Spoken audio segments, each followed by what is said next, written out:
the electric versus fuel consumption. And here's the thing, and Carissa helped me understand this too, is, fuel rates are obviously are different all over the country.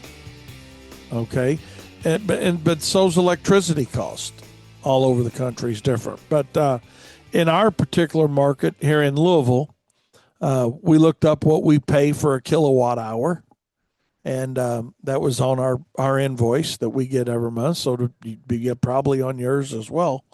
So we were looking at, hey, what's it cost us per kilowatt hour for electric? And something that Carissa helped me with too on this is, in a lot of markets, day versus night can be a different cost on kilowatt hours. Okay. But just looking at it from a kilowatt hour standpoint, our fuel cost when we're running gasoline through our 2-cycle equipment, just gasoline and 2-cycle mix, okay, that works out to like 94 cents a run hour, labor, or a running hour on that equipment. To run that new trimmer, okay, same cutting bar on it, okay. Y'all gonna think I'm lying when I tell you this, but it's 2 cents per running hour for the electric. Okay. So immediately we've cut 92 cents an hour of cost just on the fuel and 2-cycle mix, not to mention maintenance and everything else that we're not going to have on the unit. So that's where before, you guys have heard me talk about it. That's why it's important to understand that, and the cost is not crazy on the unit itself. I mean, the ones we got were about $400. Okay. Little under $400 a piece. So the price isn't crazy when compared to the purchase price for a gasoline powered trimmer, hedge trimmer versus an electric hedge trimmer. And immediately we've reduced our cost by 92 cents an hour just on the fuel, if you will, electric versus fossil fuel gasoline and 2-cycle mix. So I thought that was a pretty cool thing I wanted to share with you all. Again, and this time, and what we did with it, we went with a medium range battery. Okay. We didn't go with the smallest one or the largest one. We looked at, we went with the medium range battery. I think it's the AP300 battery that we went with on ours. And that gives us like 2.5 hours, theoretically 2.5 hours of runtime before we need to switch a battery out. Okay. So, which I think is a fair amount of time and reduces a little bit of weight rather than going to the bigger battery. Okay. For that unit, and total all in weight is not too crazy. I think it was around 10 pounds with battery and unit, so it was funny this morning when one of the guys took it. He said, well, one thing with this, it won't get lighter as the fuel burns out, So that's one thing. Obviously, the weight's going to be consistent with it, but there's not a whole lot of fuel in any of those hedge trimmers anyway, where you're going to notice a significant amount of difference. But we're looking forward to seeing, what the longevity is on it, and which they appear to be good. All what we've heard from different contractors. So I shared my story with you just so you guys maybe start thinking about this as well. We hear, fuel prices, and yeah, fuel prices are going to go back down. Okay. That's the reality of it too. But what bad economic conditions do, and not just, I'm not referencing just what's going on with us with fuel issues now, but, through history, with economic swings up and down, would that affect inflation rates and or fuel pricing. We as business owners, we're much more cognizant of cost during economic downturns, right? And which is a good thing, right?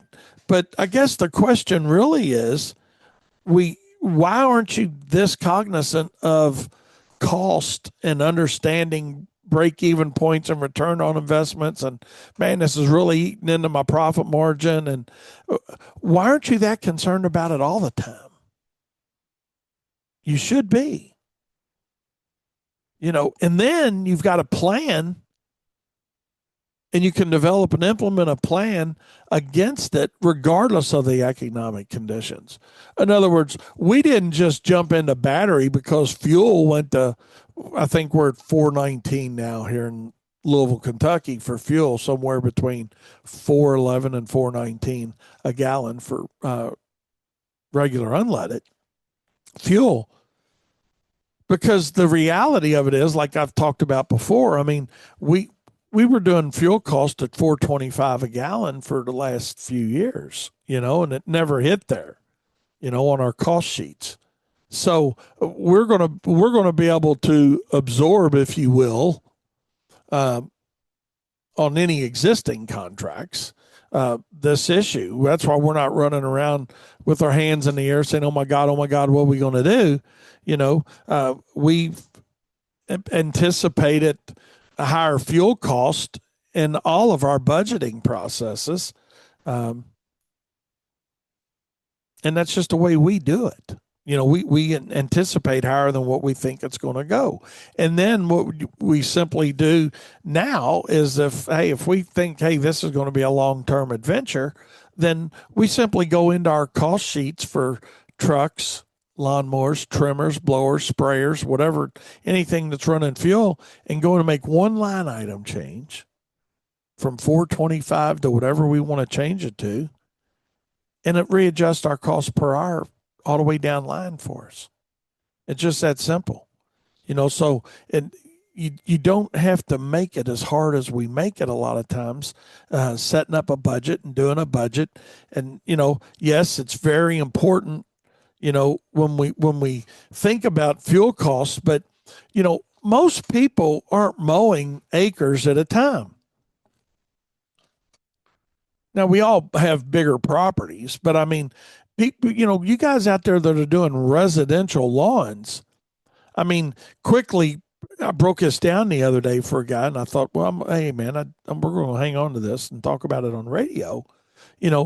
The difference between 375 a gallon for fuel and 475 a gallon for fuel, obviously, is $1, right? But and this goes back to knowing the other side of your business too. And this is why it's important, like I was talking about a few minutes ago, you got to watch your numbers all the time, not just when you see a price influx in fuel, but, excuse me, the difference between 375 and 475 a gallon for a normal lawn, and what we consider a normal lawn may not be what you consider a normal lawn, right? But that's 7,000 square feet or less for us, okay? That turns into like a 13-minute stop on average, okay? So what I did for this company was, and what we'd look at even with our own, but this all makes sense. What that dollar a gallon difference equates to is about 40 cents per lawn that is in that 15-minute or less category. So it's 40 cents or less. Okay. That's based on fuel at $4.75 a gallon versus $3.75 a gallon. So here's my whole point. We're panicking tremendously over something that is a 40-cent adjustment on a lot of residential lawns that we're mowing. Or let's just say, I can hear some of you guys out there saying, well, Wayne, I don't do anything that small. Everything we do, is an acre. Well, that's fine then. So, hey, calculate, hey, what's my run time on an acre? Okay. Generally, you're going to be somewhere, around, as far as actual mow time, at an 80% efficiency factor, somewhere around 2 acres an hour. even at that rate, even at that rate, you're only looking at what a 43 $4.20. So uh, and that's probably an overkill. So what it really boils down to, and see, this is how easy it is when you really know your numbers. It's not the stop that's an acre or less, or a half acre or less, or 10,000 square feet. That's not what's got you tore up, or it shouldn't be. It's what you got you tore up because you don't know what you don't know. But what really is messing you up probably is route density. Now you're finding out that, hey, man, it don't make sense to go mow Miss Smith's yard on Wednesday because she wants it done on Wednesday, but I'm doing everybody else in the area on Monday or Friday or Thursday. So what we got to do is start looking more in our businesses and ask ourselves,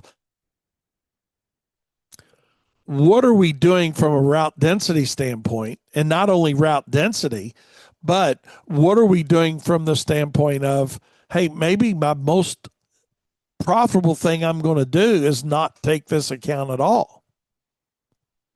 And don't only look at it that, God, I'm trying to think of the right word, what I'm trying to say. Don't look at it as that being important now and not every day in your business. It's important every day.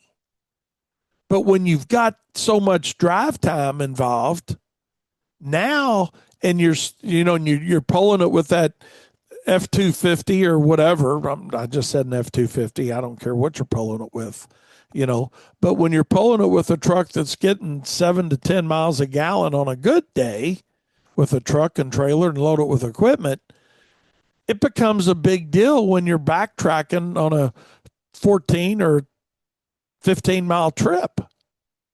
Yeah, now you're talking about some money.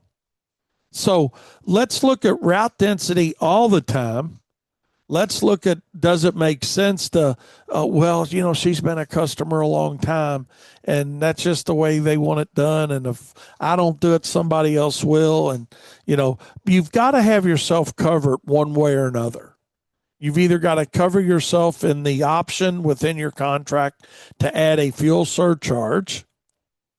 And that's a lot of people have added those since 2008. Okay.